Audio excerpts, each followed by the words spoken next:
Betrayal does not arrive without warning. That is the myth, the story people tell themselves afterward to explain why they didn't see it, why they couldn't have known, why the ending came without signal. The truth is more uncomfortable than that. Betrayal has a pre-event behavioral signature.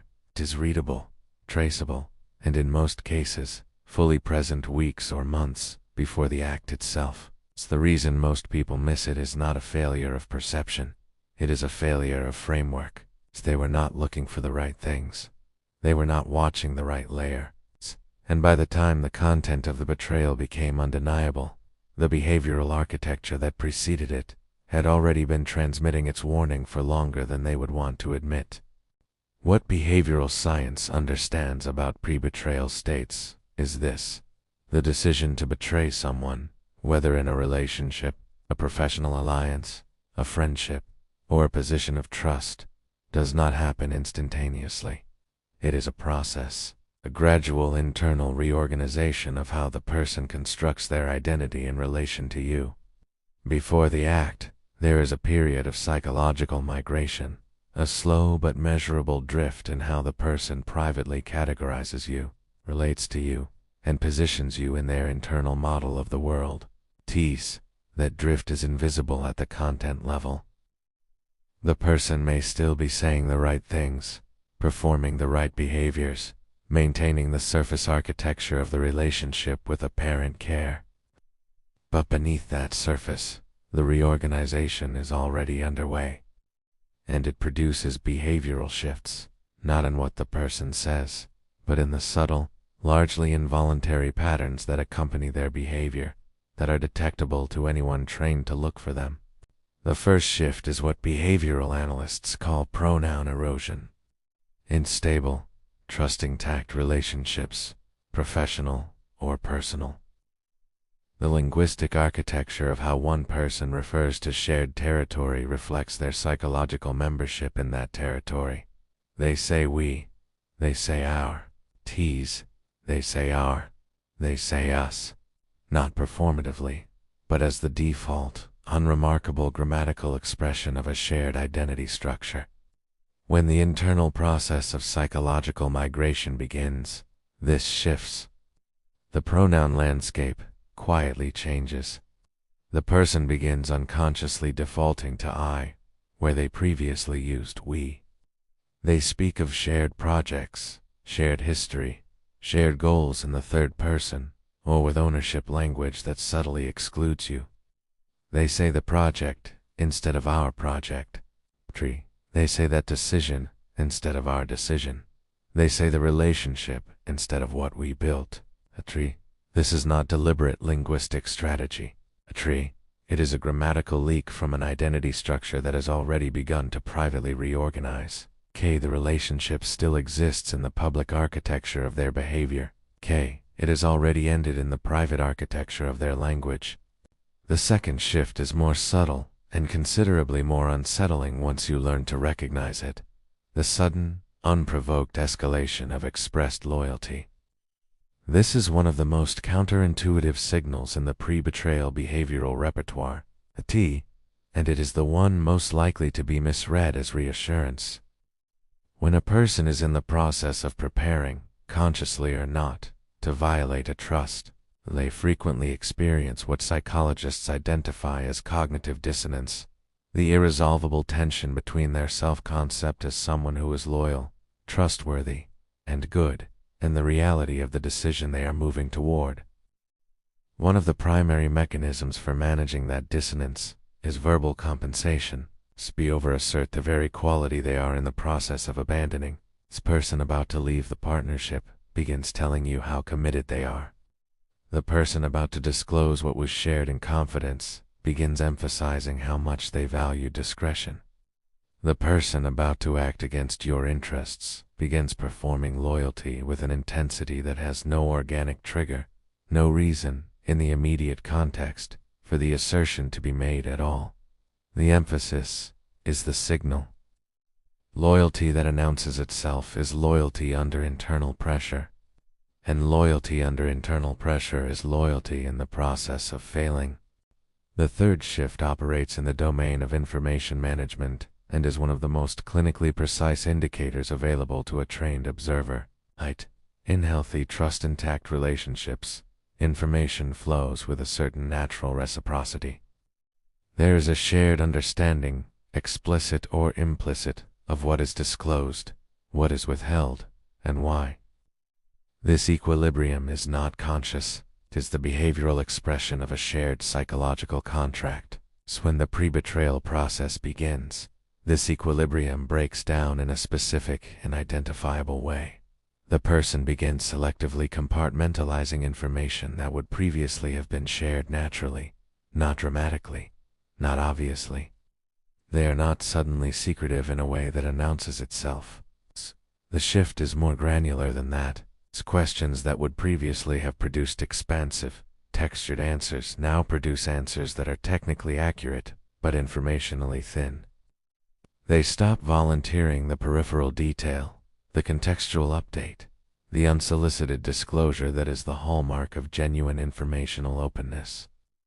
What you are observing is the behavioral signature of someone who has begun managing the informational boundary between you, drawing it more tightly, with more deliberateness, in preparation for a future in which that boundary becomes a wall. They have not lied to you yet, but they have already begun editing themselves in your presence, and the editing has a direction. The fourth shift is relational triangulation, the introduction or sudden elevation of a third-party presence in the behavioral and conversational landscape of your relationship with this person. Pre-betrayal states frequently involve the transfer of primary psychological allegiance from one relationship to another. The person who is preparing to act against your interests is almost always simultaneously deepening or constructing an alternative alliance, a person, a group, an institution that will serve as the new center of their loyalty architecture. What makes this shift detectable is not the existence of other relationships, which is normal and unremarkable, but the behavioral signature of the transfer itself. The new or elevated alliance begins appearing in conversation with a frequency and warmth that is disproportionate to its stated importance. The person references them in contexts where they are not particularly relevant. They cite their opinions with an authority that has not been established in your shared relational history. They begin subtly positioning this third party as a credibility source, a frame of reference that implicitly competes with or begins to supersede the frame you have shared. This is not jealousy territory, qualitative behavioral intelligence territory. What you are observing is not a social development. It is a loyalty transfer in progress, visible in the language patterns surrounding it long before it fully manifests. The fifth shift is the most psychologically complex, and the one that requires the most precision to distinguish from normal relational variation. The emergence of what is called retrospective reframing, as a person moves through the internal process of psychological migration, of reorganizing their identity away from a relationship or alliance. They face a specific psychological problem. The history they share with you is, on its face, evidence against the decision they are moving toward. That shared history represents investment, intimacy, and a version of themselves that is in conflict with what they are about to do.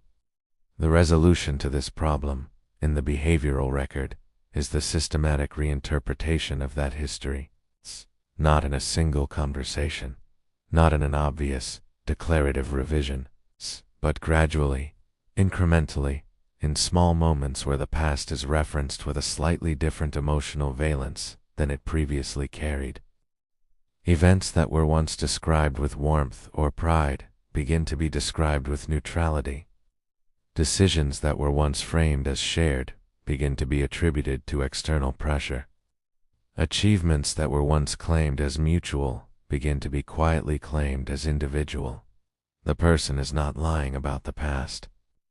They are doing something more sophisticated and more revealing than lying. They are emotionally deprecating it, reducing its weight, preparing a psychological environment in which the decision ahead of them is not a betrayal of something real, but a reasonable departure from something that was never quite what it appeared to be. Watch for the recalibration of shared history. Tia. It is the internal permission structure for what comes next. The sixth shift is the one that closes the behavioral sequence and is most frequently the last signal before the act itself. Tone, the reemergence of personal autonomy language paired with a subtle but distinct emotional withdrawal from shared future planning. In the pre-betrayal state, as the internal reorganization nears its conclusion, the patient's behavioral orientation shifts from the shared future to the individual future. This manifests in two simultaneous and related ways. First, there is a marked increase in language that centers personal agency, personal direction, and personal goals, not in the context of ambition or growth, which carries a different behavioral signature, but in the context of subtle disengagement from the collaborative frame. They begin speaking of their plans rather than our plans, their direction rather than our direction, their next chapter with a pronoun structure that has quietly evacuated you from the narrative. Second, and running in parallel, is the emotional withdrawal from future-oriented conversations that would ordinarily have engaged them.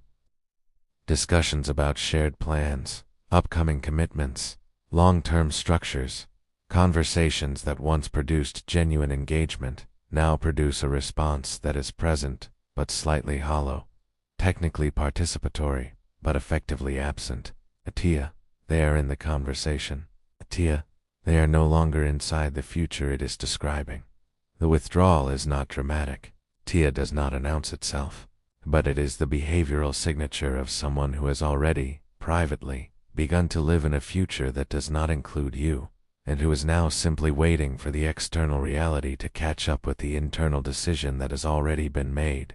Taken individually, each of these six shifts is deniable, explainable, attributable to stress, distraction, a difficult period, the ordinary friction of human relationships under pressure. This is precisely what makes them so effective as a concealment architecture, not through deliberate design, but through the convenient plausibility that surrounds each signal in isolation. The trained observer does not evaluate these signals individually. They evaluate the cluster, the temporal sequence, the directionality.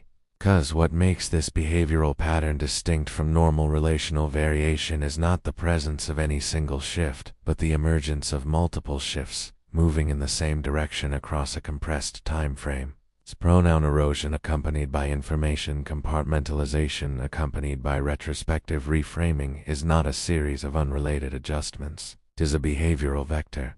It has a destination. Stizimation, in the overwhelming majority of documented cases, is the act that the person's behavioral system was already preparing for long before their conscious behavior caught up. There is a dimension of this knowledge that most people do not reach because they stop at its detection, at the satisfaction of being able to see what they previously could not. But the more sophisticated application of this framework is not in the identification of betrayal. It is in the understanding of what generates the pre-betrayal state in the first place. The six behavioral shifts described here are not the causes of betrayal. They are the symptoms of an underlying psychological process, the process of identity reorganization under conditions of unresolved conflict, unmet need, or shifting allegiance.